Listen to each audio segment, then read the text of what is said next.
আসসালামু আলাইকুম প্রিয় ভাই ও বোনেরা।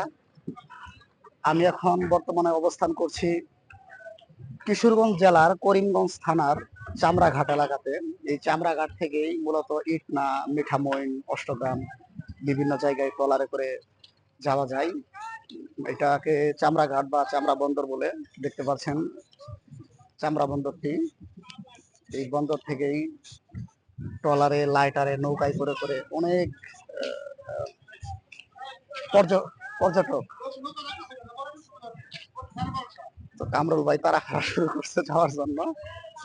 একটু আপনারা এক নজরে এই ঘাটটা একটু দেখেন, এরপর আমরা চলে যাবো ইটনা হাওর হয়ে। চলে